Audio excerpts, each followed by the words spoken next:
Je voudrais dire qu'aujourd'hui, je suis profondément honoré de la présence de tous à cette importante cérémonie et vous remercie tous sincèrement. Avant toute chose, j'exprime ma profonde gratitude à Monsieur le Président de la République du Sénégal, Son Excellence Bassirou Diomaye Diakhar Faye, pour avoir choisi ma modeste personne comme candidat à la présidence du groupe de la Banque africaine de développement. Son soutien constant démontre sa volonté de mettre en œuvre des talents au service d'une Afrique prospère. Il m'importe également de remercier Monsieur le Premier ministre, Ousmane Sonko, ainsi que l'ensemble du gouvernement pour leur appui constant et la mobilisation en faveur de ma candidature. Je souhaite particulièrement saluer Son Excellence Madame Yacine Fall, ministre de l'Intégration africaine et des Affaires étrangères, dont le leadership remarquable guide avec excellence le processus depuis le début. Madame la ministre, Gatchengalam, si je peux m'exprimer ainsi, merci beaucoup pour votre engagement et l'engagement de tout votre staff. Je voudrais aussi associer à ces remerciements Monsieur le ministre de l'Économie, du Plan et de la Coopération et gouverneur de la Banque africaine de développement, ainsi que le ministre Cheikh Diba, gouverneur suppléant de la Banque, pour leur engagement, leur soutien indéfectible et pour leur plaidoyer auprès de leurs collègues, mais également pour les mots très aimables en mon endroit, Madame la ministre, lors de vos discours. Une pensée particulière à mon ami, le ministre conseiller diplomatique de Monsieur le Président de la République, Sonar Ngom, qui, dès les premiers jours, a lancé la machine. Sonar, merci beaucoup pour votre engagement également. Je voudrais aussi remercier tous les ministres ici présents. Vous représentez aussi tout le gouvernement. C'est une journée extrêmement chargée. Vous êtes tous là, donc pour pousser également cette candidature. Chers ministres, merci beaucoup. Je remercie tous les participants, le secteur privé, vous le verrez tout à l'heure, le secteur privé extrêmement important dans la vision que nous voulons proposer à la Banque.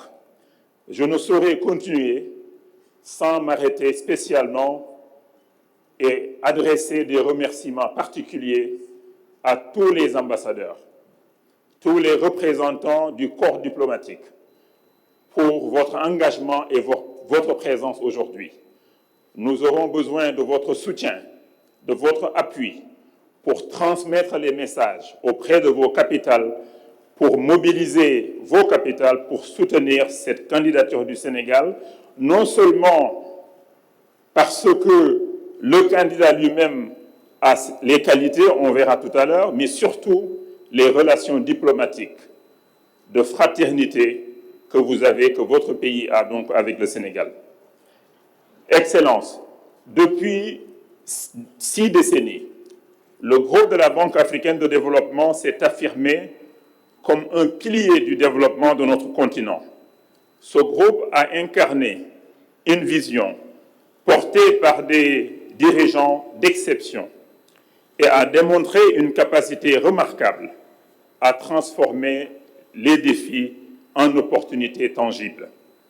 Les progrès spectaculaires réalisés au cours des 10 dernières années ont solidement ancré la Banque parmi les institutions les plus influentes et les plus respectées au monde. J'ai eu l'honneur de contribuer à ces succès, comme l'a dit Madame le ministre et Monsieur le ministre, en tant que premier vice-président du complexe électricité, énergie, changement climatique, croissance verte entre 2016 et 2019. C'était un nouveau complexe qui était l'un des plus importants complexes de la Banque. Aujourd'hui, notre continent se trouve à un tournant historique. Les défis auxquels nous faisons face sont immenses, mais les opportunités qui s'offrent à nous sont plus grandes, en particulier dans la transition énergétique et dans la mobilisation des ressources pour les infrastructures vertes. J'ai eu d'ailleurs l'honneur de servir comme envoyé spécial du président Akinwumi Adesina pour l'Alliance pour les infrastructures vertes en Afrique. Les besoins de financement pour atteindre les objectifs de développement durable d'ici 2030, chaque année, sont estimés à 1 300 milliards de dollars. Et nous avons besoin de 3 000 milliards de dollars supplémentaires durant la période pour pouvoir faire face à nos engagements climatiques. Dans le même temps, notre continent dispose de forces considérables. Madame le ministre l'a mentionné, 1,4 milliard d'habitants. Et ce qui est important, c'est qu'avant 2035, on aura 500 millions de jeunes âgés entre 15 et 35 ans. C'est la plus grande force de travail au monde. Nous avons également des ressources naturelles essentielles pour l'économie mondiale, mais également pour la transition énergétique. Nous avons également une zone de libre-échange continentale africaine qui ouvre la voie à une transformation économique sans précédent. Ce moment charnière exige un leadership visionnaire, pragmatique et inclusif. Fort de plus de 25 années d'expérience dans les secteurs publics et privés, j'ai les compétences, l'expérience et la perspective nécessaires pour guider la Banque africaine de développement vers une nouvelle ère d'impact. Mon parcours s'est forgé sur 4 continents, à travers des fonctions stratégiques de haut niveau en banque d'investissement, gestion de fonds souverains avec la création du Fonds 6 en 2013, une institution donc que j'ai dirigée pendant pratiquement 3 années, mais également dans le secteur public en tant que ministre. À chaque étape, nous avons su rassembler des équipes performantes. Nous avons su révéler des talents. Nous avons pu obtenir des résultats transformateurs pour les parties prenantes. C'est cette expertise-là, cette expérience, ce leadership et cette passion que je souhaite mettre au service de la Banque africaine de développement et au service de l'Afrique. Ma vision pour transformer cette institution avec l'appui de toutes les parties prenantes repose sur des actions concrètes et qui sont articulées autour de 5 axes stratégiques que je nommerai les facilitateurs institutionnels. Premièrement, je mobiliserai massivement des ressources tout en préservant la notation AAA de notre institution. Cette notation, qui est la meilleure notation au monde, permet à la banque de lever les ressources les moins chères au monde pour les prêter aux États et aux entreprises en Afrique. Nous tirerons parti de mécanismes novateurs tels que l'utilisation des droits de tirage spéciaux pour les banques multilatérales de développement, le développement d'instruments de capital hybrides et l'introduction du Fonds africain de développement sur les marchés de capitaux. Le Fonds africain de développement est un fonds qui est abondé par les partenaires au développement et la dernière partie, en fait, durant la dernière période, il y a eu à peu près 9 milliards de dollars qui ont été abondés par nos partenaires et la BAD utilise ce Fonds africain de développement pour prêter ou accorder des dons aux pays qui ont le revenu le plus faible en Afrique, c'est 34 pays d'Afrique.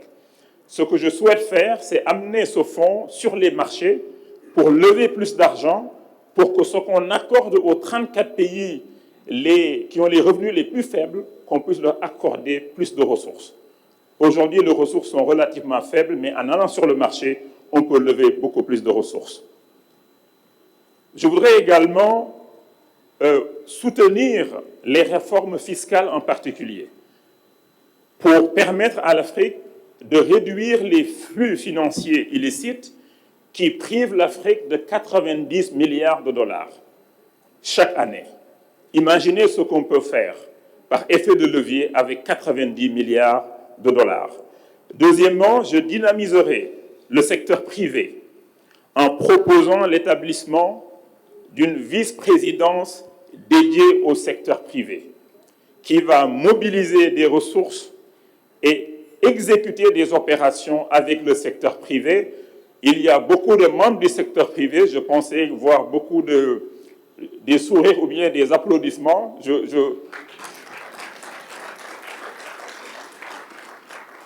Parce que nous sommes convaincus que les États seulement, avec leur budget, ou en utilisant leurs ressources internes et en levant des fonds auprès de la BAD ou auprès d'autres, ne peuvent pas seuls financer les infrastructures, ne peuvent pas financer l'entrepreneuriat. Il faut le secteur privé, notamment les banques et les institutions et établissements financiers donc, qui sont en Afrique. Je voudrais également travailler avec nos États pour réduire ce qu'on appelle la prime de risque africaine. Nos États ont des notations qui ne reflètent pas souvent la qualité de nos signatures, et souvent, quand est-ce qu'on a même cette qualité de signature, les investisseurs appliquent des primes de risque trop élevées quand nos États vont emprunter sur les marchés. Je voudrais donc travailler avec toutes les parties prenantes pour réduire cette prime de risque et qui affecte également notre secteur privé. Troisièmement, je renforcerai drastiquement la capacité d'exécution des projets financés par la BAD tout en multipliant les opérations transformatrices et à grande échelle. Pour assurer un impact rapide et visible, nous mettrons en place des unités dédiées de livraison de projets phares. Nous allons accompagner nos États avec de l'assistance technique accrue pour permettre aux ministères, aux agences, aux services publics de préparer des projets bancables et des projets à exécuter dans des délais rapides. Pour cela, il faut plus d'assistance technique donc aux États membres. Je voudrais également aider les États à faire plus de réformes pour mettre en œuvre donc les programmes et projets phares. Quatrièmement, je moderniserai la banque. Son efficacité interne sera améliorée grâce à des systèmes d'incitation basés sur la performance, à la digitalisation des processus et à une gestion optimisée des talents. Cette banque sera plus agile et plus rapide dans les opérations et interactions avec les parties prenantes.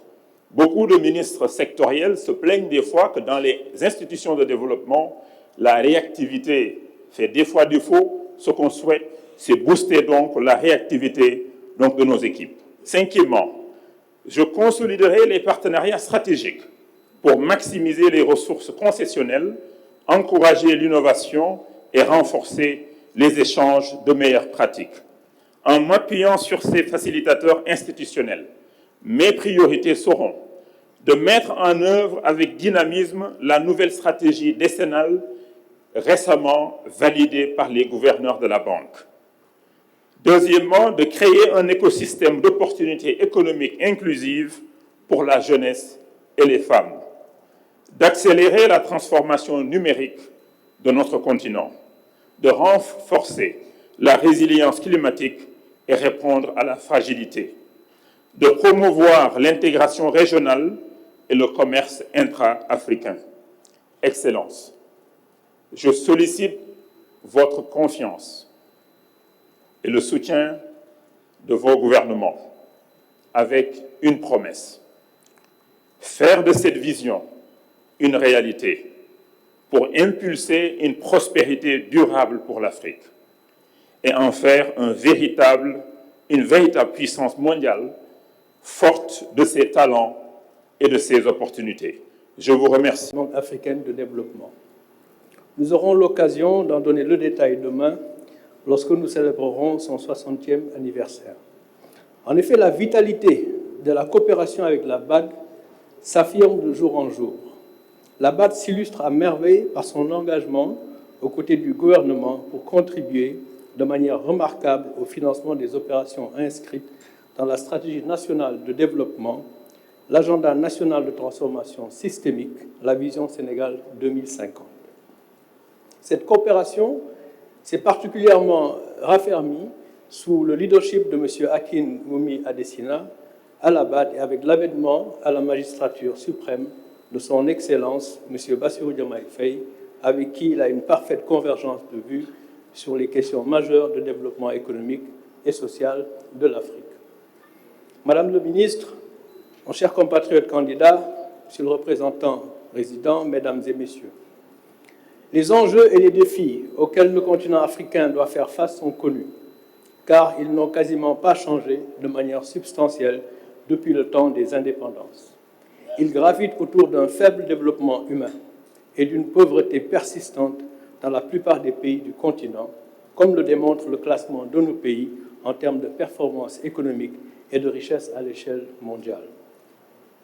Le financement du capital humain, notamment l'éducation et la santé, la protection sociale et les infrastructures de base, ce sont d'abord les ressources propres de nos États qui doivent les financer.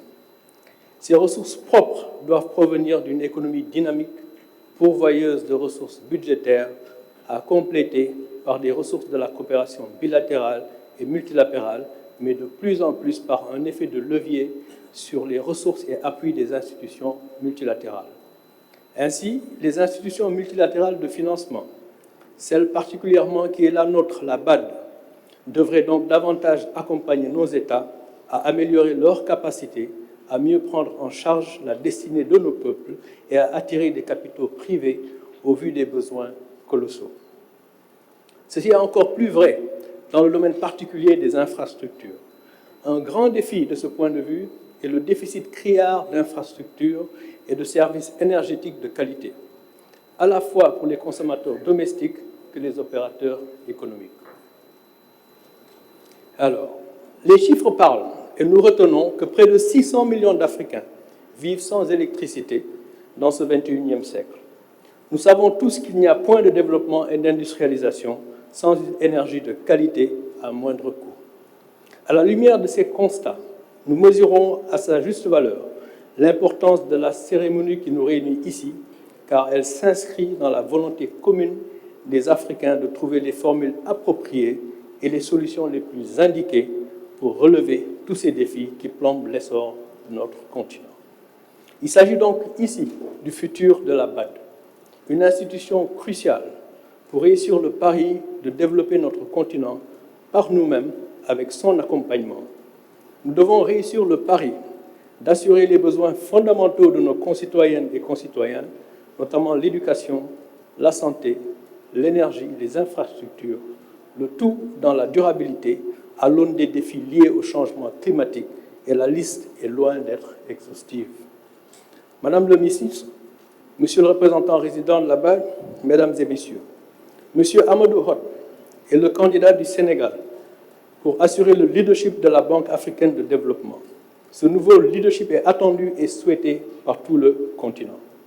Les autorités de notre pays le soutiennent parce qu'il a le profil idéal, l'expertise requise, l'expérience attendue, mais également l'état d'esprit qu'il faut pour conduire à bon port cette importante organisation en ce moment critique de notre histoire. Au moment où des changements profonds doivent être effectués, dans l'optique de se conformer aux exigences de notre temps et de saisir les opportunités qui s'offrent avec une reconfiguration du monde en cours, où l'Afrique va occuper une place méritée et qui devrait être la sienne. M. Amadou Hott était ministre de la République, en charge de l'économie du plan et de la coopération, où il a démontré son leadership et son sens managérial, car je travaille encore aujourd'hui avec une bonne partie des équipes performantes qu'il a mises en place lors de son passage à cette institution. L'Afrique regorge de talents, autant que de ressources naturelles de tout ordre. Le temps des excuses est donc définitivement révolu. C'est le temps du leadership. Le secteur privé africain doit être fort. Le secteur privé international doit venir en Afrique parce qu'il doit pouvoir y faire des affaires aux côtés de nos États et de notre secteur privé. C'est par cette voie que le combat continental de l'affranchissement et de la libération économique sera gagné. Amadou Hott est parfaitement conscient de ces enjeux, d'autant plus qu'il a déjà à maintes reprises œuvré pour la mobilisation de ressources pour des projets en partenariat public-privé notamment. Le 29 mai 2025 à Abidjan, Côte d'Ivoire. Avant d'aller plus loin, permettez-moi d'avoir une pensée pieuse pour le regretter Amadou Massamba Sarré, qui est décédé avant-hier. Diplomate émérite, l'ambassadeur Massamba Sarré a brillamment servi le Sénégal. Il a été directeur de cabinet du ministre Doudou Thiam, ambassadeur, représentant permanent du Sénégal auprès des Nations Unies à New York et ambassadeur du Sénégal en France, au Maroc, en Iran et dans plusieurs autres pays. Je présente mes condoléances à toute la grande famille de la diplomatie sénégalaise et en particulier aux ambassadeurs à la retraite représentés dans cette salle. Paix à son âme. Revenant à la candidature de M. Hott, je voudrais souligner que cette élection représente un moment crucial pour la BAD dans sa contribution au développement et à l'unité de l'Afrique. Cet idéal défini à Khartoum il y a 60 ans demeure plus que jamais d'actualité. En effet, alors que nous sommes plus que jamais engagés dans la mise en œuvre du programme de développement durable de l'horizon 2030 et de l'agenda 2063 de l'Union africaine, le monde s'efforce encore d'orienter et de façonner notre ère après le Covid. Or, ce contexte international particulier requiert, sinon exige, une posture stratégique des dirigeants que nous sommes. Excusez-moi. Afin de faire de l'Afrique un continent prospère, inclusif, résilient et intégré, comme nous y invite la stratégie décennale de la BAD. Ce n'est qu'ainsi que nous pourrons réaliser les objectifs de notre chère institution, articulés autour de l'électrification, de l'alimentation, de l'industrialisation, de l'intégration et de l'amélioration de la qualité de vie des populations africaines, particulièrement les jeunes et les femmes. C'est dire que l'idéal de Khartoum, qui fut à la base de la création de la BAD, doit toujours nous guider face aux défis multiples, aigus, que sont l'urgence climatique, la souveraineté alimentaire, les crises sanitaires, la transformation numérique, la problématique des jeunes ou encore l'autonomisation des femmes. C'est le lieu de saluer le travail remarquable accompli par tous les présidents qui ont dirigé cette institution depuis sa création, notamment l'actuel président, le Dr Akin Smoui Adesina. Excellences, Mesdames et Messieurs, distingués invités, il apparaît donc clairement qu'il nous faut préserver en la vivifiant cette flamme de l'espoir que représente la BAD pour tout le continent. C'est dans ce cadre que s'inscrit le choix du président de la République, son Excellence M. Bassirou Diomaye Diakhar Faye, de présenter la candidature de M. Amadou Hott à la présidence de la BAD.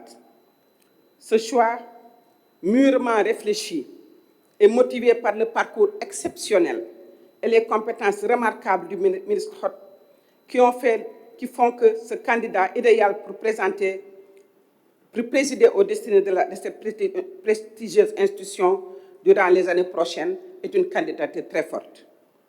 Le ministre Hott incarne parfaitement le leadership dont la BAD a besoin pour son prochain chapitre que nous allons vivre dans les prochains mois. Fort de plus de 25 années d'expérience en politique économique, en finance de développement et en banque d'investissement, il apporte une expertise unique et multidimensionnelle acquise dans le public, le privé et au sein même de la BAD. En tant que premier vice-président du complexe de l'énergie, du changement climatique et de la croissance verte de 2016 à 2019, il a été au cœur des initiatives transformatrices de la banque. De même, en qualité de gouverneur et plus récemment encore, comme envoyé spécial du président de la BAD pour l'Alliance pour les infrastructures vertes en Afrique, il a œuvré à mobiliser les financements mixtes pour les infrastructures durables. Ce brillant parcours, qui atteste de sa connaissance intime de la BAD est renforcée par sa capacité à communiquer efficacement en plusieurs langues, non seulement des langues africaines, mais en anglais et en français, facilitant ainsi le dialogue avec l'ensemble des parties prenantes de la banque. Reconnu dès 2012 comme jeune leader mondial par le Forum économique mondial, le ministre apporte aussi un atout précieux dans le contexte multilatéral actuel. Militant infatigable du multilatéralisme, M. Hott se veut un leader capable de bâtir des ponts, de mobiliser les énergies et de positionner l'Afrique en partenaire stratégique. Il incarne ainsi l'espoir d'une Afrique qui prend son destin en main, tout en restant ouverte aux partenaires du monde entier. Excellences, Mesdames et Messieurs, distingués invités, je nourris donc l'espoir que M. Amadou Hott, candidat du Sénégal à la présidence de la BAD, bénéficiera du soutien nécessaire de vos différentes capitales. Les importantes potentialités dont regorge le quinquennat, fort de 1,4 milliard d'habitants, dont plus de 60% ont moins de 25 ans, les immenses ressources naturelles, mais surtout le brio que caractérisent les peuples africains avec leur créativité, nous renforcent dans notre conviction que la promesse d'une Afrique prospère et intégrée est à portée de main. Je puis vous assurer la disponibilité indéfectible des autorités sénégalaises à arpenter avec vous les marches du progrès et de l'unité de l'Afrique. Excellences, Mesdames et Messieurs, distingués invités, il me plaît à présent de lancer officiellement la candidature de M. Amadou Hott à la présidence de la Banque africaine de développement. Ensemble, main dans la main, avec Amadou Hott pour une prospérité durable et partagée en Afrique. Je vous remercie de votre aimable attention.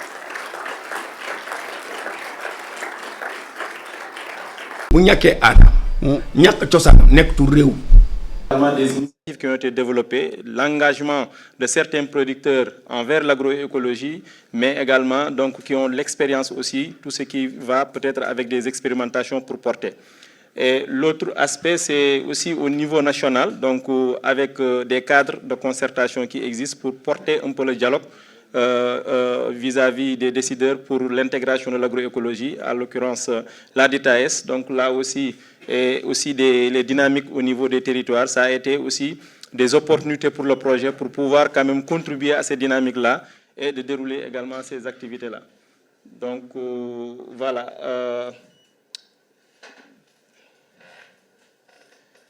Pour la présentation, donc, on va essayer de structurer ça à différentes échelles. On va d'abord commencer par l'échelle nationale. Et pour ça, au niveau de la contribution, on a vu quand même le projet a beaucoup contribué sur le plan politique. Donc, avec toutes les activités réalisées avec la DITAS, on sait que, bon, après la naissance de la DITAS, il y a une première caravane qui a été organisée pour rencontrer l'ensemble des acteurs qui sont au niveau de la base, pour recueillir leurs recommandations politiques. Donc, pour recueillir des recommandations, en tout cas, dans le but de co-construire un document de contribution qui sera donné par la suite au niveau de l'État pour la prise en compte de l'agroécologie. Et en 2022, on a refait cette caravane nationale-là, et ça a pu quand même, en tout cas, coïncider avec d'abord le projet qui a démarré en 2020. Bon, avec la Covid, il y a eu presque 2021 qu'on a carrément démarré les activités. Mais en 2022, le projet a contribué quand même à cette caravane nationale, surtout au niveau des zones d'ancrage du projet, pour essayer de faciliter la consultation donc, avec ces acteurs-là, pour recueillir des informations politiques, pour alimenter le dialogue, en tout cas au niveau national. Après cette caravane aussi, il y a eu un atelier national de restitution, donc de partage des résultats de cette caravane-là. Et aussi, le projet a eu à contribuer à cet atelier national-là qui a été organisé par la DITAS. Lors également de la 4e édition donc des Journées de l'agroécologie, il y a eu aussi donc, la contribution du projet, soit au niveau des différents panels qui ont été organisés lors de cette édition-là pour partager les résultats du projet, mais également en termes de contribution, donc, que ce soit sur les travaux, mais également sur les ressources humaines du projet. Tout ça, ça a été une contribution au moment de ces Journées de l'agroécologie. Toujours au niveau de la contribution politique, là aussi, il y a eu quand même, parce que lorsqu'on a fait cette 4e journée des éditions de l'agroécologie, la principale thématique était un peu la territorialisation de l'agroécologie, parce qu'on sait que voilà, pour réussir cette mise à l'échelle, il faudrait bien travailler sur sa territorialisation, sur l'ancrage au niveau des territoriales, amener également aux collectivités à s'engager davantage au niveau de leur zone pour intégrer un peu cet aspect, l'agroécologie dans leur politique, dans leur plan de développement. C'est pour ça qu'aussi il y a eu ces ateliers donc, avec les élus sur la gouvernance foncière et la territorialisation de l'agroécologie. Et en 2023, il y a eu un atelier national avec l'Association des maires du Sénégal pour en tout cas partager avec eux déjà cette étude que FINDA vient de présenter sur l'analyse des politiques publiques, mais également sur la territorialisation des politiques.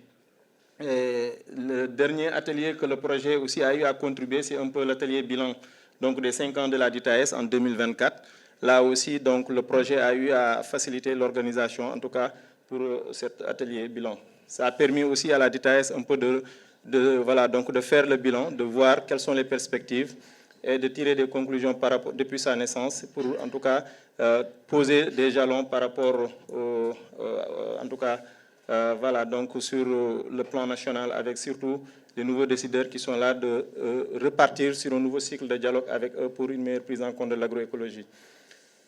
Pour les résultats obtenus à travers cette contribution politique, là d'abord il y a l'étude sur l'analyse des politiques publiques pour montrer un peu la prise en compte de l'agroécologie qui constitue aussi un instrument sur lequel aujourd'hui peut-être la DITAS pourrait puiser des éléments pour porter un peu aussi son dialogue sociopolitique auprès des décideurs. Ça c'est dans le cadre du projet, c'est réalisé.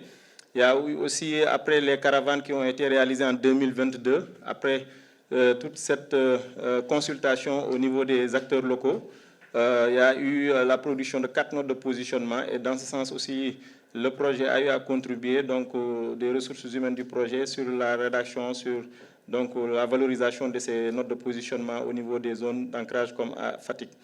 Le dernier point, c'est un peu la contribution également à la rédaction d'une note de positionnement nationale sur la restauration des sols et des forêts qui a permis en tout cas aussi que cette note-là soit partagée lorsqu'on était au niveau de la COP 15 désertification. Sur l'échelle territoriale, là aussi, bon, on a beaucoup parlé de la question de la territorialisation de l'agroécologie qui devait en tout cas être impulsée au niveau des dynamiques locales. Donc, à ce sens-là, le projet a contribué à l'impulsion et à l'animation des dynamiques locales, donc les DITAEL. Par exemple, à Tamba et à Fatick en 2021-2022. Donc, Mboro aussi, après, c'est en 2023 que ça a commencé.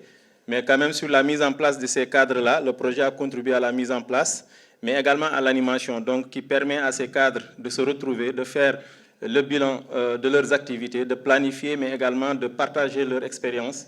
Et surtout également dans certaines DITAEL, de déjà démarrer ce dialogue sociopolitique qu'on attend aussi au niveau local. Donc là aussi, bon, c'est les ateliers sur lesquels le projet a eu à contribuer, que ce soit des ateliers de structuration, d'élaboration et d'évaluation des plans. Donc contribution à l'organisation des journées également décentralisées en 2023. Au niveau national, donc avant la 4e édition, il y a eu des journées décentralisées au niveau de ces DITAEL-là. Que le projet, là où le projet intervient aussi, toute cette partie-là, quand même, il y a eu une bonne contribution du projet pour l'organisation de ces journées-là. L'autre aspect aussi que le projet a eu à contribuer au niveau des dynamiques territoriales, c'est un peu la socialisation des DITAEL avec l'organisation des CLD. Donc ça aussi, au niveau des DITAEL, on a vu que souvent, en tout cas, les activités étaient plus portées juste à l'échelle départementale, mais il fallait aussi descendre au niveau des collectivités, au niveau des communes locales, au niveau des différents arrondissements, pour mieux partager la vision des DITAEL, mais également pour favoriser un peu l'engagement, permettre en tout cas aux collectivités ou bien aux maires de pouvoir s'engager davantage à prendre des mesures en faveur de l'agroécologie. Donc ces CLD-là, en tout cas c'était les objectifs de ces CLD, et le projet a eu à contribuer à organiser certains CLD des DITAEL, donc presque au total 8 ateliers de partage de vision des missions des DITAEL avec les collectivités. L'autre aspect aussi, c'est un peu d'outiller, donc les dynamiques pour le dialogue politique au niveau local. Là, après, on aura aussi d'autres présentations qui vont revenir pour montrer un peu des études qui ont été faites. Donc, dans le cadre peut-être des études de prospective avec les DITAEL, de Tamba et de Fatick qui ont permis quand même aussi à ces DITAL, qui vont permettre à ces DITAL d'avoir des outils sur lesquels ils peuvent s'appuyer pour faire leur sensibilisation, mais également pour porter un peu aussi des recommandations aux décideurs pour pouvoir anticiper sur certaines questions ou bien sur certaines problématiques.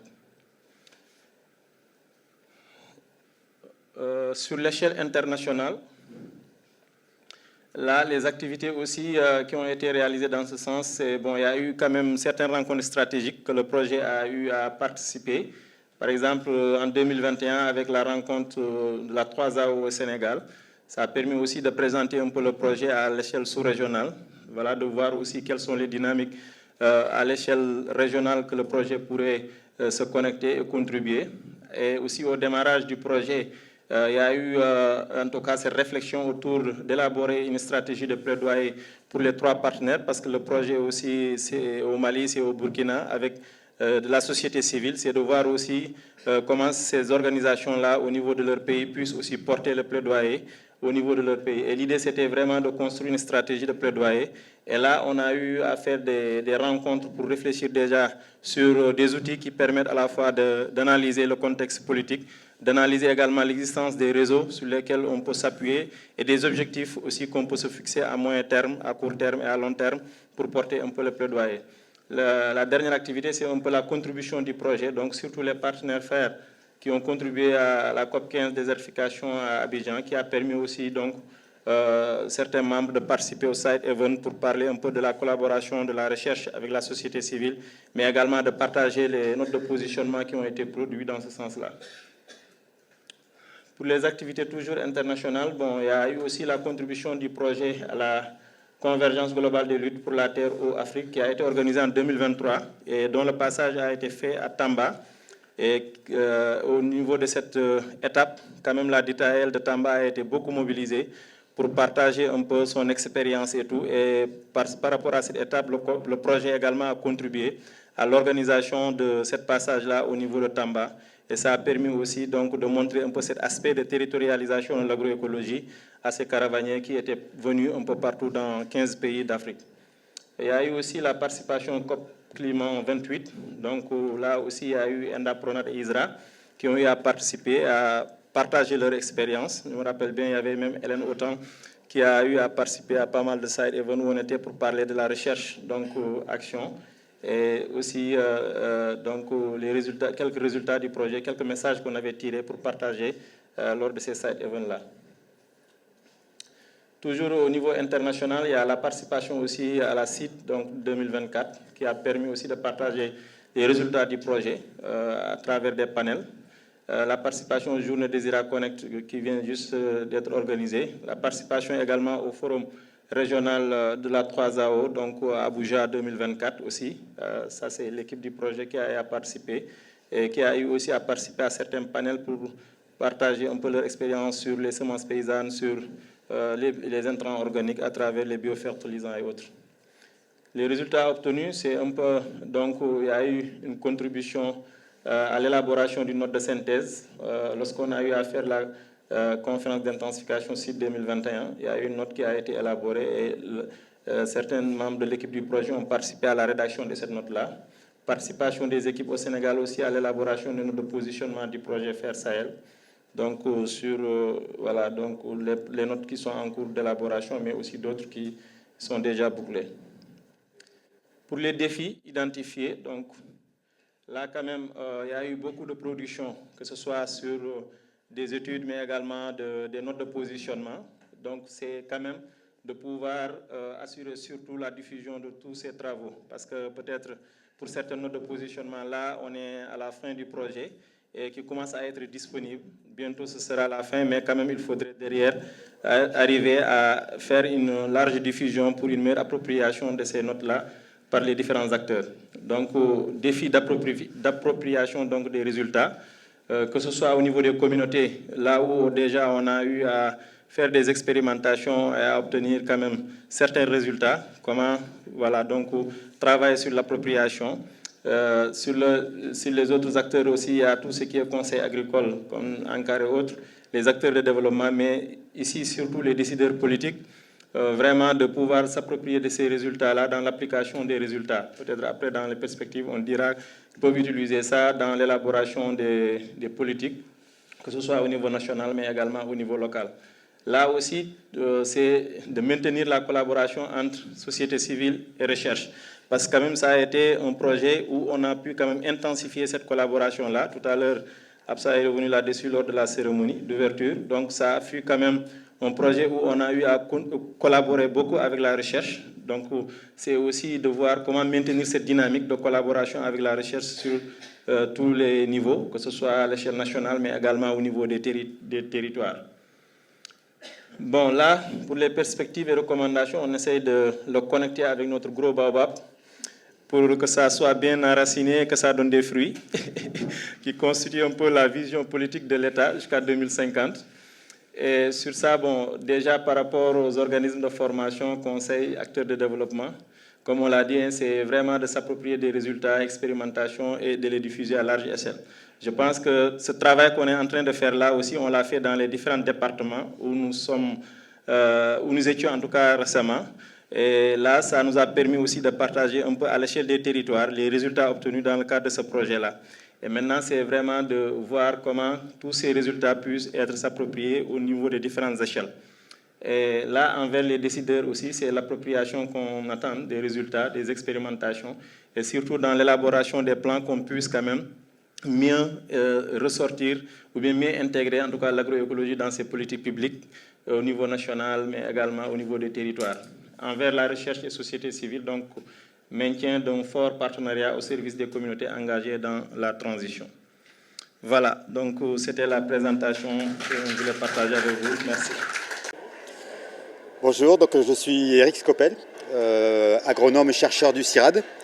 Et c'est moi qui coordonne depuis 2000 le projet FER Sahel dans la région, en Afrique de l'Ouest, et en particulier sur 3 pays, donc le Sénégal, le Burkina et le Mali. Alors aujourd'hui vous êtes là pour faire un peu clôturer ce projet.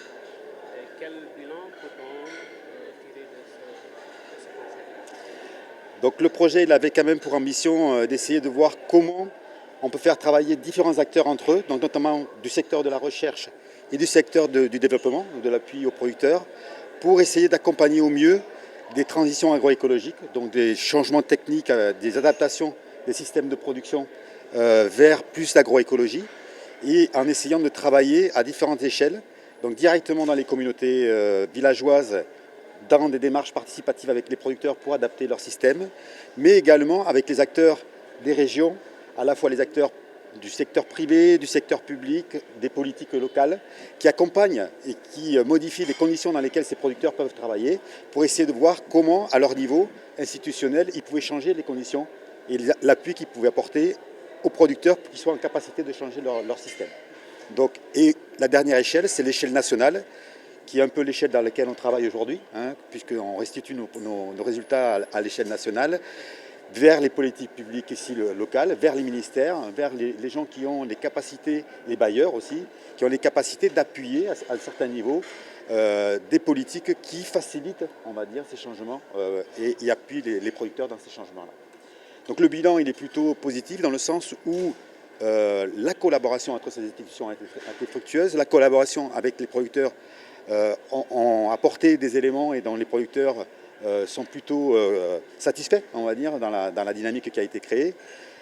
J'ai participé en début de semaine à une restitution à Tambacounda et les producteurs eux-mêmes ont témoigné à la fois leur satisfaction, mais aussi la satisfaction non seulement des résultats techniques obtenus, mais la façon de travailler avec eux et la façon dont on considère aussi leur propre savoir, leurs propres objectifs, dans la façon de travailler en façon participative avec eux pour adapter leur propre système. Donc un bilan plutôt positif à mon avis, particulièrement positif ici à l'échelle du Sénégal, parce que le projet avait depuis le début la volonté d'essayer de venir s'insérer dans des dynamiques ici existantes. Donc on est venu appuyer des dynamiques qui existaient déjà, qui ne sont pas le fruit du projet. Par exemple l'ADITAES ici au niveau national qui est vraiment cette dynamique multi-acteurs portée par la société civile qui essaie de promouvoir la transition agroécologique ici au Sénégal. Donc on est venu s'insérer un petit peu dans leur logique, on est venu appuyer leur travail, que ce soit au niveau local, puisqu'il y a des DITA-L, donc on va dire des émanations locales dans chacun des départements qui se mettent en place pour essayer d'appuyer plus concrètement, localement, avec les maires, avec les responsables administratifs et politiques locaux, ces dynamiques-là. Et on est venu travailler ensemble finalement et donc apporter une pierre supplémentaire. Le projet est venu appuyer, produire des informations que ces acteurs ont pu remobiliser dans ces dynamiques d'interface avec ces acteurs-là. Le Sénégal, pour ce qui le concerne, les agriculteurs sont confrontés surtout à la salinisation des sols. Est-ce que vous avez mené une étude par rapport à ça pour nous dire exactement le taux de qui a été impacté, les solutions? Il n'y a pas eu de travail spécifique sur la partie salinité des sols. Donc c'est une partie effectivement. On n'était pas tout à fait dans ces zones-là. On a travaillé dans d'autres problématiques, plutôt sur la gestion de la fertilité au sens large, dans le bassin arachidien en particulier. Dans la zone de Fatick, on était plutôt vers Ndiop, etc., et entre Fatick et Diop. Donc des problématiques plutôt de gestion de fertilité sur le court et sur le moyen terme, effectivement. Hein, c'est des zones qui sont exploitées depuis assez longtemps. Et donc la problématique, c'est plus de réfléchir comment on peut avoir différentes sources de gestion de la fertilité, comment on peut réincorporer des légumineuses, par exemple, dans les systèmes qui avaient été, au-delà de l'arachide, dans les rotations, d'autres types de légumineuses, pour essayer de faciliter, on va dire, des récupérations de fertilité au travers de ce qu'apportent les légumineuses. Des arbres, l'agroforesterie aussi, comment l'arbre contribue, l'élevage, comment on arrive à travailler sur plusieurs leviers à la fois, sans peut-être de solutions révolutionnaires au niveau technologique, mais de façon un peu réfléchie, organisée, de façon à ce que les producteurs se rendent compte qu'il y a plusieurs leviers sur lesquels ils peuvent jouer et recréer des systèmes dans lesquels ils sont plus efficaces dans la gestion de leur fertilité, dans la fertilité du sol. Avec les savoir-faire locaux. Ouais. Voilà. Alors, pendant toutes ces années que le projet a développé ces locaux, plus concrètement, qu'est-ce qui a été appris de ces savoirs locaux, et puis de deux, pour ce qui s'agit même de ces savoir-faire locaux, quelles ont été les contraintes pour davantage penser pour les faire développer au niveau national? Alors, la mobilisation des savoirs locaux, elle passe par une discussion un peu autour des problèmes. En général, c'est autour du diagnostic, on s'assied avec les producteurs, on essaie de savoir un peu comment ils perçoivent leurs difficultés, et aussi comment ils les analysent. C'est-à-dire, dans le comment ils les analysent, eux, ils ont une connaissance effectivement des facteurs qui pénalisent leur production et des capacités et des moyens qu'ils peuvent mobiliser pour essayer de lutter. Donc c'est vraiment dans la discussion avec les producteurs qu'on essaie de savoir Ah pardon, excusez-moi, oui, excusez-moi. Oui, bien sûr, si je parle sur le côté, ça ne va pas. Donc la mobilisation des savoirs locaux, elle passe justement par une discussion depuis le départ, dans l'analyse des problèmes. Parce que dans l'analyse des problèmes et des solutions potentielles qu'on peut essayer de mobiliser, c'est là qu'on essaie de savoir comment les producteurs voient la faisabilité d'un certain nombre d'options techniques qu'on peut leur apporter et eux, ce qu'ils proposent aussi en termes de solutions techniques. Parfois, certains producteurs sont innovants. Eux, ils ne sont pas représentatifs de ce que font les autres producteurs, mais ils ont trouvé des solutions, parfois pas connues par les autres producteurs. Et c'est notre rôle un peu d'essayer de chercher ces producteurs qui ont travaillé un peu différemment, qui ont des solutions techniques à proposer et qui sont adaptés aux conditions dans lesquelles ils développent leurs activités. Donc voilà. Des producteurs innovants, oui. Mais est-ce que pour autant ce qu'ils créent, ce qu'ils apportent à l'agriculture, vous pensez que c'est vulgarisé, c'est valorisé au niveau national? Alors, c'est le rôle justement des actions qu'on a menées, c'est d'arriver à mobiliser des gens et de les faire échanger.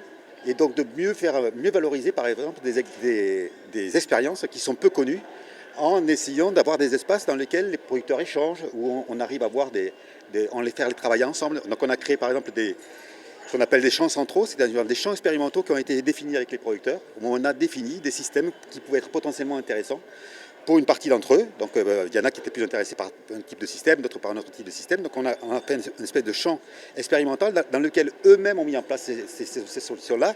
Et régulièrement, on s'est retrouvés autour de ces champs pour essayer d'analyser qu'est-ce qui marche, qu'est-ce qui ne marche pas, qu'est-ce qui est efficace, qu'est-ce qui n'est pas. Et de façon à ce qu'eux-mêmes puissent discuter, échanger leur propre expérience, donner des solutions potentielles, suggérer des solutions potentielles, et que quelque part ce processus s'autonomise entre eux dans les échanges qu'ils peuvent apporter. Et notre rôle à nous, c'est juste d'enrichir d'enrichir, d'organiser, d'animer ces échanges et d'apporter parfois des éléments que la science ou la recherche peut suggérer. J'imagine que c'est une expérience acquise au niveau national, au niveau du Sénégal, mais qui aussi peut être partagée avec d'autres. Voilà. Donc après, je pense que ça fait partie des acquis, on va en discuter un petit peu aujourd'hui, des acquis et des propositions que le projet fait. C'est-à-dire c'est une autre façon de travailler avec les producteurs, c'est une autre façon de mobiliser les dynamiques qui est plus en phase avec leurs attentes puisqu'ils sont un peu au cœur du processus et que quelque part c'est une autre façon de travailler pour la recherche et voilà, on va dire en termes d'extrapolation de ces postures-là. C'est des processus un peu longs, on va dire, on ne va pas changer toute la machine recherche de jour au lendemain, mais c'est vraiment de dire, si on veut être efficace dans ces changements, il faut qu'il y ait notre posture, il faut qu'il y ait notre attitude des chercheurs, et qu'ils soient beaucoup plus en phase et en empathie avec les producteurs dans la façon de construire les solutions techniques qu'on propose. Voilà. Très bien. Je dois dire quoi? Vous présentez. Ok. Donc, bonjour, je suis Absambot, je représente le secrétariat de la dynamique pour une transition agroécologique au Sénégal, la DITAES, qui est une plateforme multi-acteurs qui œuvre pour la promotion de l'agroécologie par le plaidoyer, le partage d'expériences, la recherche-formation, les dialogues politiques et l'accompagnement des territoires en transition. Au sortir de ce projet qui aujourd'hui célèbre un peu la clôture, quels ont été les acquis de nos projets? Alors, les acquis du projet FAIR sont multiples et divers.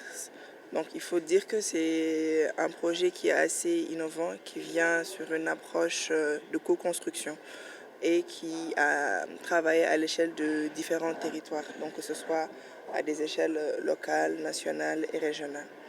Dans le cadre du travail que nous portons pour la DITAES, donc qui a quand même une grande vocation de plaidoyer, les actions du projet FAIR au niveau d'abord des territoires nous ont vraiment permis de travailler à explorer des options agronomiques vraiment concrètes pour une transition agroécologique, donc pour une transformation des systèmes de production agricole.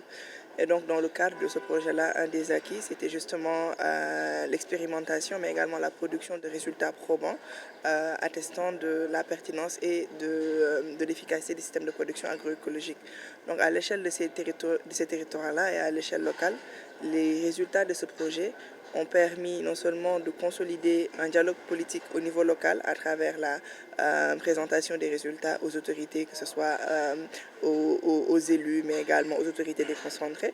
Et au niveau national également, ce travail-là de ce projet sur la base des évidences produits, mais également sur la base de l'accompagnement des territoires en transition, avec la DITAES qui a des émanations locales qu'on appelle DITAEL au niveau local, a permis également de structurer et de renforcer le travail du dialogue politique au niveau local, le travail de prospective, une meilleure compréhension du territoire et à renforcer naturellement le travail du dialogue politique au niveau national, notamment avec une analyse des politiques publiques agricoles, de voir le niveau de prise en compte de l'agroécologie, et au niveau régional avec les autres pays membres de ce projet-là, avec qui nous partageons une autre dynamique régionale appelée la 3AO.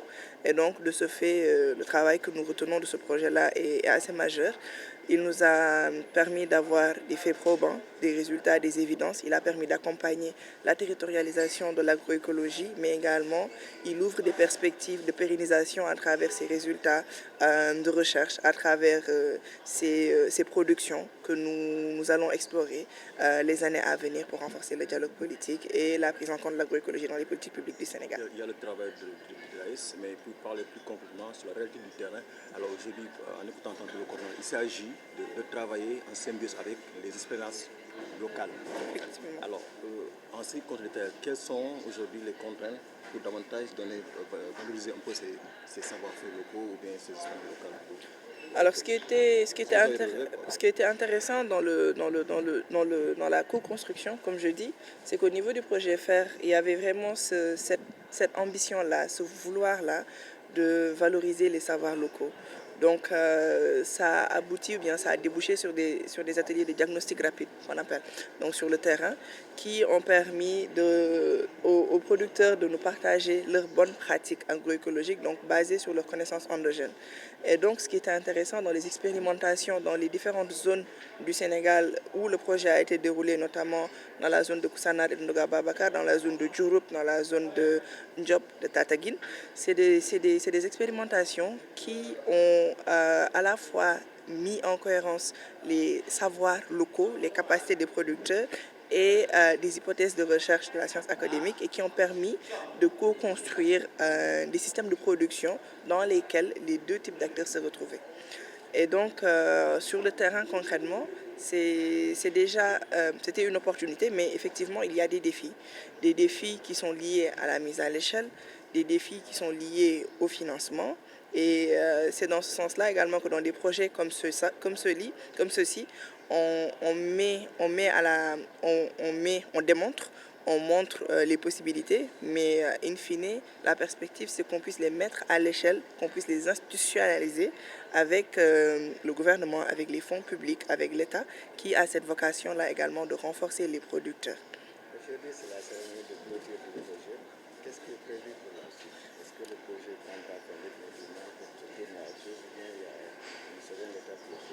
Alors là, comme vous dites, on est à la cérémonie de clôture. Donc là, les objectifs, c'est on va réfléchir sur nos acquis, on va réfléchir sur les résultats. Et comme c'est un projet de recherche quand même qui produit des évidences et des faits probants, il y a également toute une phase de capitalisation et d'exploitation des résultats de ce projet-là qui peuvent se faire sur le très long terme, le moyen et long terme.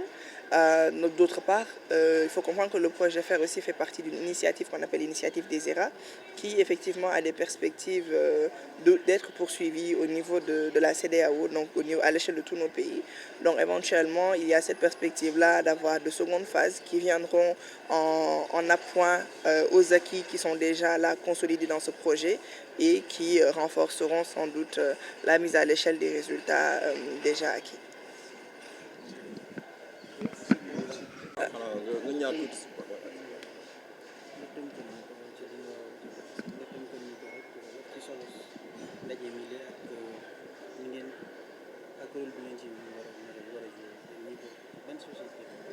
Donc man maa ngi tudd Absa Mbodj maa ngi fi teewal benn kuréel bu ñuy woowee DITAES di dynamique pour une transition agroécologique au Sénégal bi nga xam ne dañuy yëngu ci mbay mu sell te mucc ayib di kuréel tey ji bi nga xam ne day dajale ay organisation yu bëri ñii ñu ngi liggéey nekk ay gëstukat ñii ñu ngi nekk ay baykat ñii ñu ngi nekk ay ONG donc ci kuréel boobu noonu ñu ngi fi daje tey jii nag di waxtaanee lépp lu jëm ci clôture benn projet bu ñuy woowee FAIRE Sahel di projet bu nga xam ne dafay liggéey ci gëstu ak ay action maanaam ay jëf yu xam ne day jëmal mbay mu sell te mucc ayib kanam ci Afrique de l'Ouest. Donc projet boo xam ne nekk na Sénégal nekk Burkina nekk Mali di liggéey ak baykat yi ak gëstukat yi ak ONG yi ngir ñu firndeel njëriñu mbay mu sell te mucc ayib.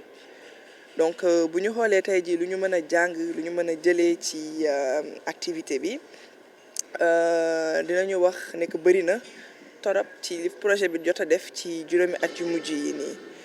Bu ñu xoolee ci niveau bu ñuy woowee niveau local maanaam lépp loo xam ne moo gën a jege nekk vraiment ci biir gox-goxaan yi di liggéey ak baykat yi projet bi daan na def lu ñuy woowee ay expérimentation fa nga xam ne gëstukat yi dañuy ñëw indi seen xam-xam baykat yi ñëw indi seen xam-xam ñu waxtaan xool tey ji lan la ñu mën a jéem ngir firndeel ne mën nañu mbay mu sell te mu ci ayib ba pare mën nañ ci am ay résultats yi nga xam ne dina tax ñëpp moom seen bopp ci lépp lu jëm ci alimentation. Donc bu ñu xoolee liggéey bi projet bi jot a am jàppale na loolu liggéey boobu noonu jëm ci recherche action jàppale na loolu ñu mën a produire def ay expérimentation au niveau des parcelles def na itam lu ñuy woowee mise à l'échelle de la transition agroécologique. Donc vraiment jàppale résultats yooyu noonu ñu am naka lañ koy firndelee ba autorités yi nga xam ne ñoo nekk au niveau local d'abord mën a nekk ay maire mën a nekk ay préfet ay gouverneur ñu gën cee teg seen loxo gën a xam ne lii mën na nekk mais également jàppale na ñun liggéey bi ñuy def au niveau de la DITAES ñu mën a yokk su gën a dëgëral suñu dialogue politique ak autorités yi. Donc tey jii ci bu ma koy tënk mën naa wax ne résultats yooyu noonu nga xam ne ne jot nañ ko am ci recherche bi ak action bi jëmale ko ci mbay mu sell te mujj ayib nekk na tey ji loo xam ne day dëgëral suñu waxtaan ak autorités yi ngir ñu mën a gën a ndugal ay solution yu jëm ci mbay mu sell te xam ne bu ñu bëggee moom suñu bopp ba pare mën a maintenir suñu suuf gën a maintenir mën a am alimentation boo xam ne sell na faaw ñu sukkandiku ci mbay mu sell te mu ci ayib. ngeen doon def càmbar xool suuf si ngeen koy rentable Sénégal ku wax mbirum suuf wax itam xorom si ndax est-ce que am ngeen jàngat yoo xamante ne jóg leen bon ñàngat bi jëm ci suuf si bu ñu xoolee parce que li may wax am na zone yu bëri ñu nekkoon donc am na zone yoo xam ne tey ji mu ngi mel ni ay zone yu mel ni Fatick am na ay ñàngat yu ñu def ci ay am na aussi ay option yi nga xam ne génnee nañ ko ci lu jëm ci salinisation bi donc am na ay option écologique yi nga xam ne waa gëstu ñiy gëstu mel ni ISRA génnee nañ ko ci ñi ñu ngi wax ay coque d'arachide buñ koy utiliser maanaam boo xoolee bonne pratique yi ñuy woowee pratique agroécologique mbay mu sell te mu ci ayib pratique yooyu noonu buñ koy def di ko jëmal ci suuf si mën na gën a tax ñu bañ a àgg foofu noonu parce que engrais bi dafay bokk ci li nga xam ne engrais chimique bi dafay bokk ci li nga xam ne dafay gën a gaawal salinisation suuf si donc pratique yooyu noonu wane na ne que buñ koy gën a utiliser di gën a utiliser ay fumier ay tos ay yooyu noonu day gën a defar qualité suuf si.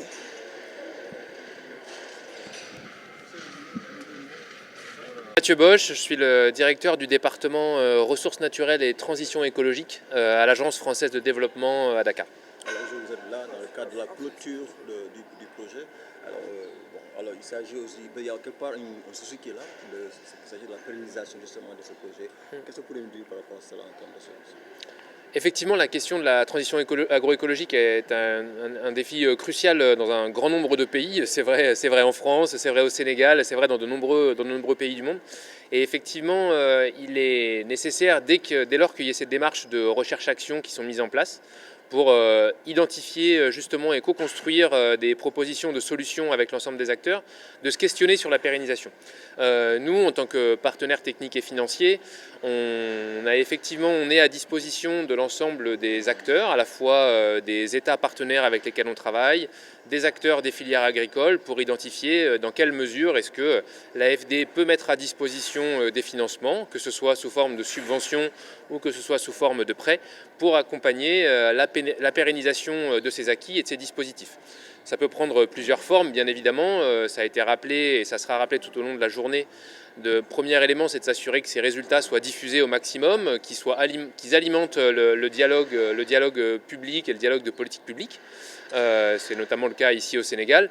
Et ensuite, nous sommes à la disposition des autorités, si elles le souhaitent, pour effectivement mobiliser des financements pour accompagner cette pérennisation. Il aura fallu quel financement pour la première phase? Pardon? Le financement, le financement de cette première phase était un financement conjoint entre l'Union européenne et l'AFD et le CIRAD, le centre de recherche, et donc qui était un financement global de 9 millions d'euros.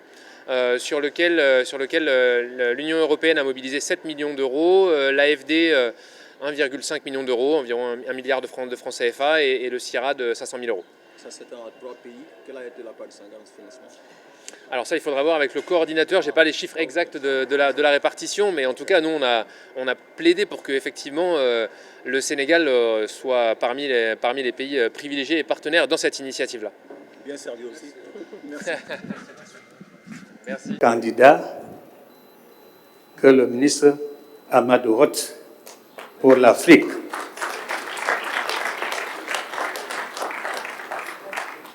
Madame la ministre, compte tenu des excellentes relations d'amitié et de coopération qui existent entre le Cameroun et le Sénégal, votre beau pays, d'une part, et de la démarche de soutien adressée par le gouvernement camerounais au gouvernement sénégalais pour la candidature de Madame Marie-Thérèse Chantal Ngakono, épouse Nfoula, Edjomo, actuellement commissaire et chargé de l'aménagement du territoire et des infrastructures de la Commission de la Communauté économique des États d'Afrique centrale, au poste de commissaire en charge des infrastructures et de l'énergie de la Commission de l'Union africaine, UA, élection prévue en février 2025 lors du sommet ordinaire de l'OUA.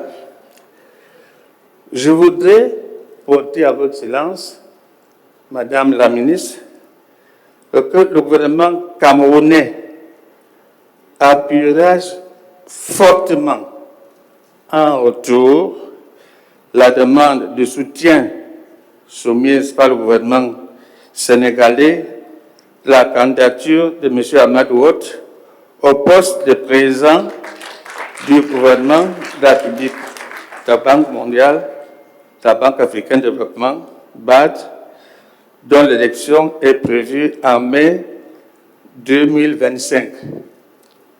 J'ose croire, Excellence, que mes collègues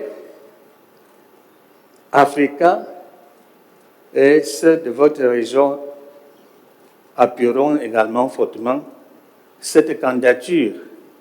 Je l'ai dit plus haut, y a-t-il meilleur candidat à partir du background de M. Amadou Hott dans ce poste de président de la BAD? Je suis persuadé que cette candidature ira loin et qu'il sera élu lors des échéances à venir. Je vous remercie.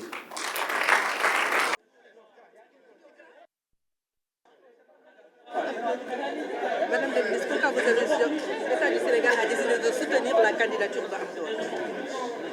L'État du Sénégal, avec la décision du président de la République, son Excellence Bassirou Diomaye Diakhar Faye, a porté son choix sur M. Amadou Hott. M. Amadou Hott a été ministre de l'économie du Sénégal. Il a été vice-président de la Banque africaine de développement. Il a été aussi envoyé spécial de la BAD, du président de la BAD. Mais surtout, il a géré beaucoup de fonds d'investissement à travers le monde. Et au-delà de tout cela, vous savez, diriger une banque, c'est aussi gérer. C'est aussi avoir le caractère, la posture, le leadership pour pouvoir diriger une banque comme la Banque africaine de développement, qui représente aujourd'hui le plus grand instrument d'investissement pour l'économie africaine. Donc le choix d'Amadou Hott n'est pas un choix fortuit, c'est un choix qui a été réfléchi. Il y a beaucoup de Sénégalais certainement qui étaient dans une posture de diriger la banque, mais Amadou Hott est le meilleur candidat pour cela, et c'est le meilleur candidat pour l'Afrique. C'est pourquoi il a été choisi. Que peut attendre le Sénégal de cette candidature?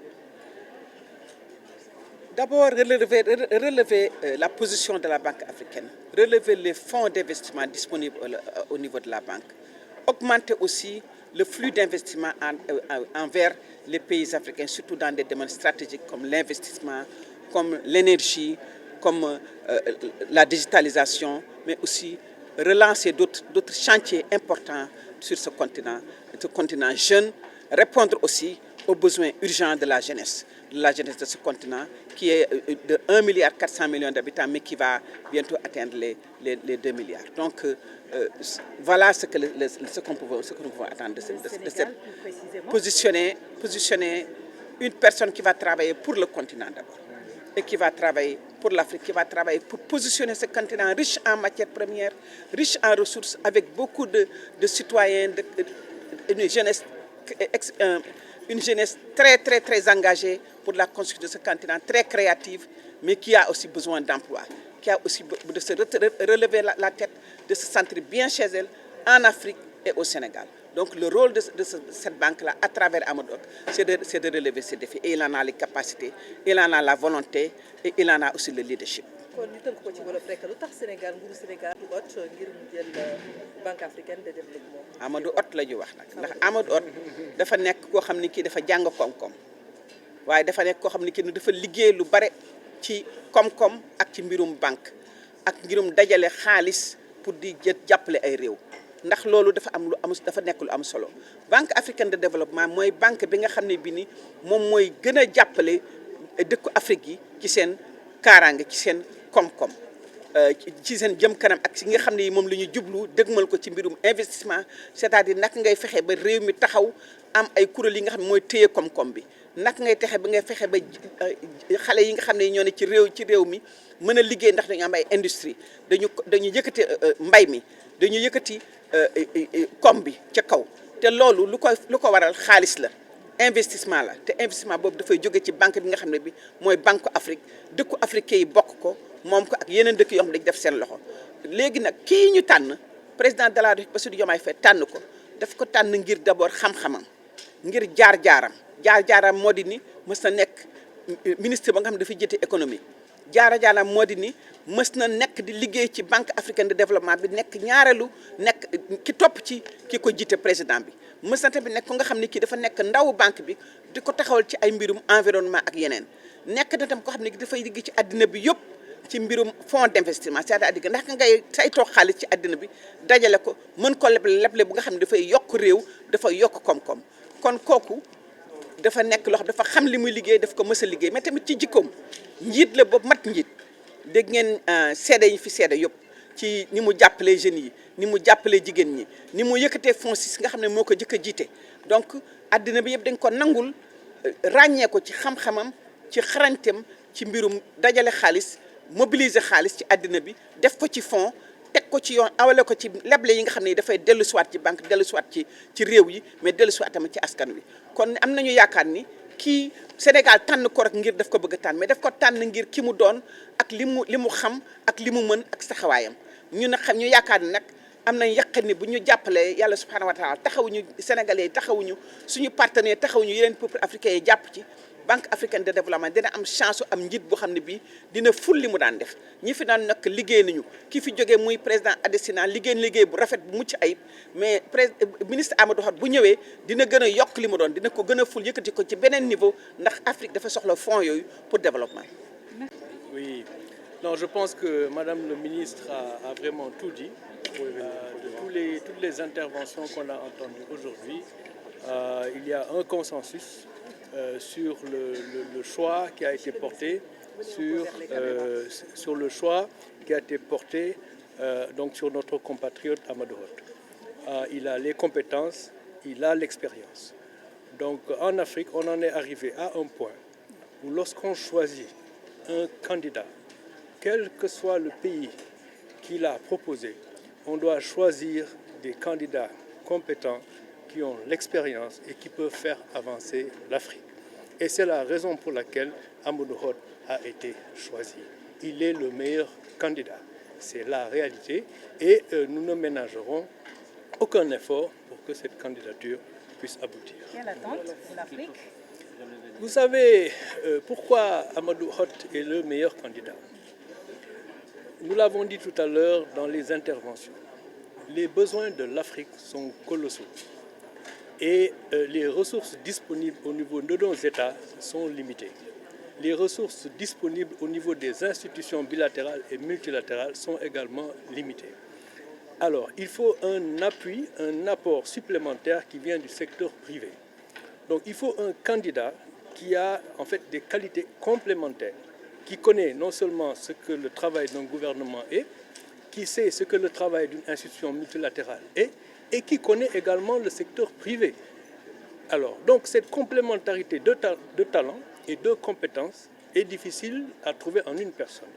Et Amadou Hott se trouve être un candidat qui a ces expériences qui sont complémentaires et donc il est le meilleur candidat pour la banque de développement du continent africain et je pense que toute l'Afrique le soutiendra pour que cette candidature puisse aboutir et le choix fait par le président de la République en sa personne est le meilleur choix pour le continent.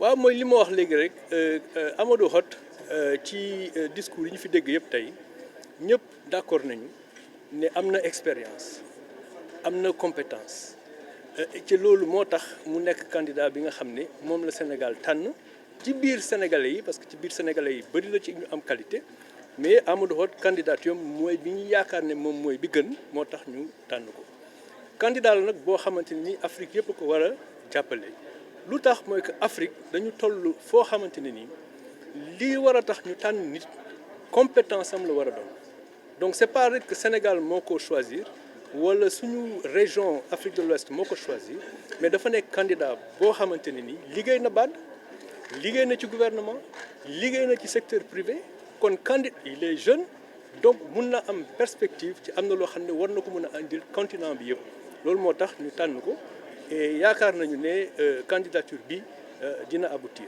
alors li ma la wax sànq ci français tam mooy Afrique bëri na ay soxla ci soxla yi nga xam ne moom la Afrique am suñu état yi mënuñu ko faj parce que ressources yi mu laaj dafa bëri institution bilatérales yi ak multilatérales yi mënuñu ko faj parce que li mu soxla dafa bëri foog ñu yokk ci loo xam ne ci secteur privé lay jóge ci loolu nga xam ne ci secteur privé lay jóge koo xam ne nii liggéey na ci gouvernement liggéey na ci institution multilatérale liggéey na ci secteur privé loolu yëpp boo ko amee ci benn nit candidature boobu ñun ñëpp ñoo ci war a jàpp ko defee mu sotti et vraiment Amadou Hott nous ne ménagerons mooy li ma wax sànq kéemtalaay kattan dinañ ko def bu ko defee candidature bi mën a sotti.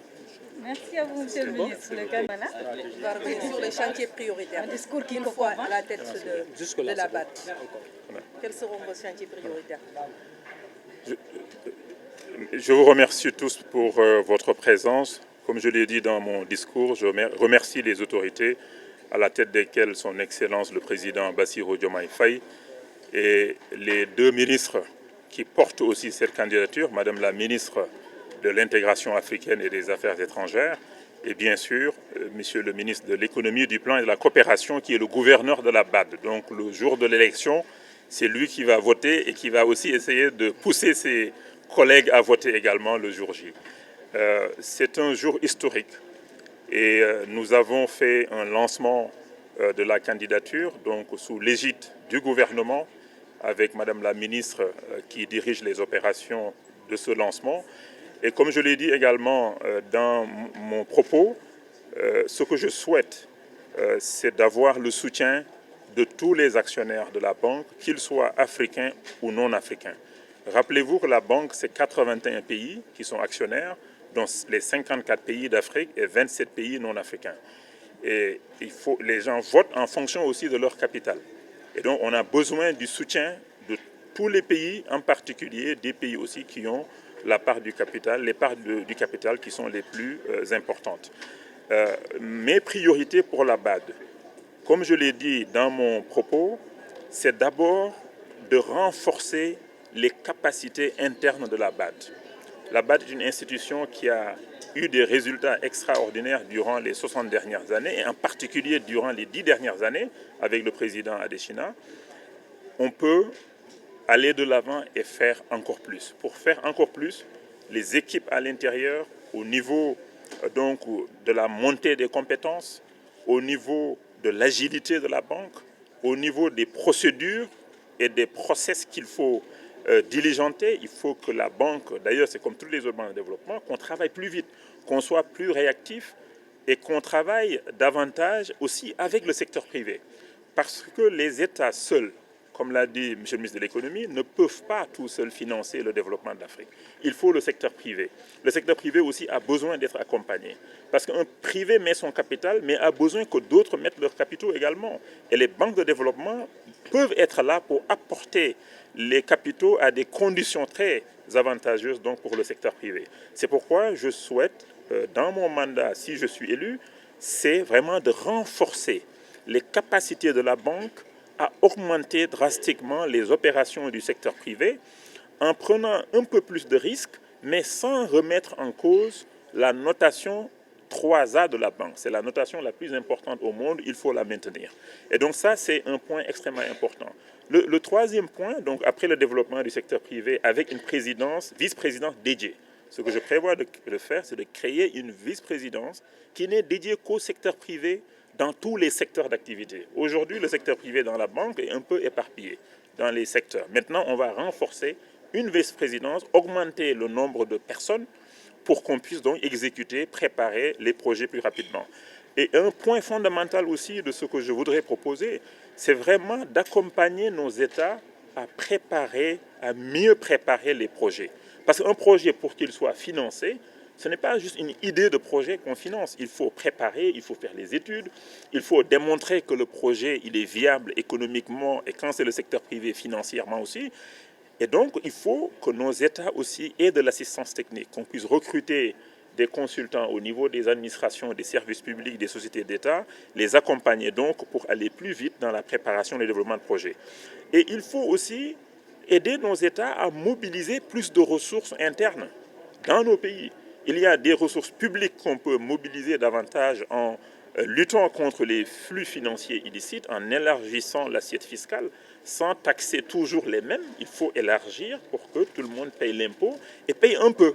Et donc, ce qu'on veut faire, en fait, on va aider les États qui souhaitent faire ce genre de réformes à réussir ces réformes pour augmenter leur capacité à mobiliser des recettes.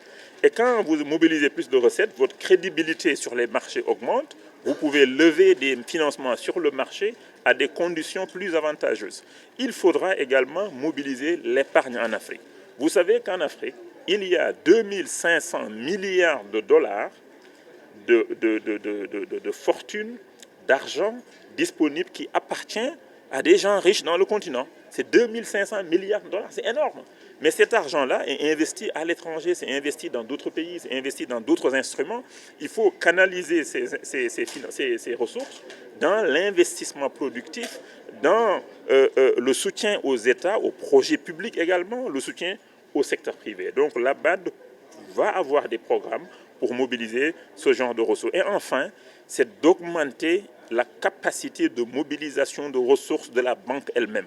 Parce que pour financer tous nos besoins, pour que la banque puisse encore soutenir davantage et le secteur privé et le secteur public, il faut qu'elle puisse mobiliser des ressources, comme on dit, à l'échelle.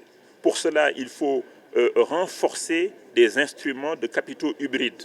C'est-à-dire c'est un capital qui permet, c'est des fonds qui permettent à la banque de prendre plus de risques et de lever plus de fonds. Mais également de travailler avec des partenaires pour faire ce qu'on appelle du Fonds africain de développement, un fonds qui va sur les marchés pour mobiliser des recettes. Le monde entier va vers les marchés financiers pour mobiliser des recettes, des ressources, des financements. Les pays africains doivent aussi pouvoir aller sur les marchés pour mobiliser des ressources à des conditions très favorables comme le font beaucoup de pays. Pour cela, il faut plus de recettes de l'État, plus de crédibilité, plus de projets également bancables et la BAD peut mettre son bilan sur la table pour accompagner les États aussi à aller sur le marché pour lever des fonds et se financer sur le marché financier.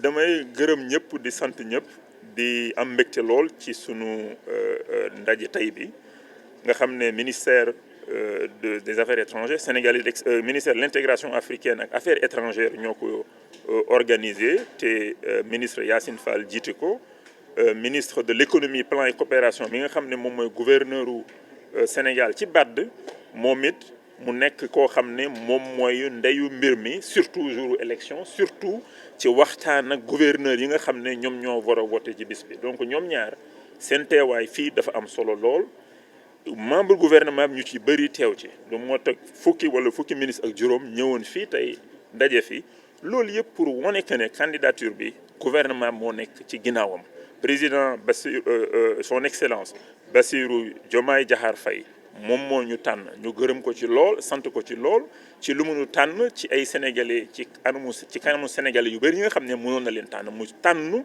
ndax expérience bi nga xam ne comme ni ko madame ministre waxee def am nañ ko BAD am ko secteur privé ak FONSIS am ko aussi ci banque d'affaires yi ak fu ne ak nekkoon ministre de l'économie ci réew mi ñu yaakaar que ne candidature bi ñu tànn su ko partenaires yëpp jàppale sunu diplomatie taxaw si sunu gouverneur taxaw si ñëpp taxaw ci gouvernement ñëpp taxaw ci que am nañu yaakaar incha allah que ne ñi nga xam ne ñoo war a voté dinañu jàppale ci candidature bi yàlla def le 29 mai 2025 ñu nekk incha allah président de la Banque africaine de développement.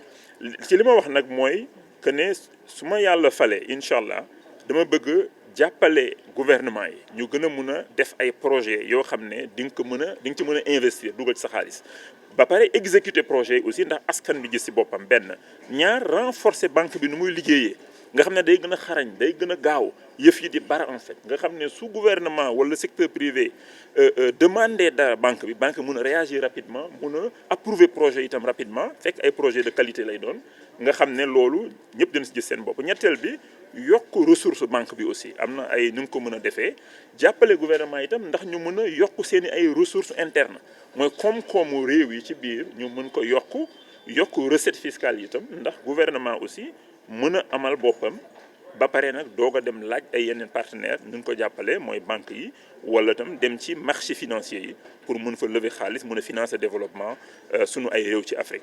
donc lancé nañ campagne bi léegi tey donc madame le ministre ak monsieur le ministre ak tous les membres du gouvernement ñëpp nañ si jàpp incha allah dinañ dem aussi seeti ñi nga xam ne ñooy actionnaires yi ànd ak ay ndawu président mooy yónnee ay émissaires ay ndawam ne dem leen gungeel ma sama candidat ngeen dem seeti dëkk yi nga xam ne ñoo war a voté fii ak juróom-benn weer yi di ñëw ndax ñu mun leen convaincre ñu jàppale no donc c'est pas gagné d'avance même soo nekkee meilleur candidat foog nga liggéey xarañ ci dem seeti nit yi wax ak ñoom wax leen say projet ak say programme ndax ñu wóolu la mën la jàppale ci bés ba donc ba jusqu'au dernier jour il faut que ñëpp mën ci jàpp moo tax lépp am solo daal jërëjëf merci.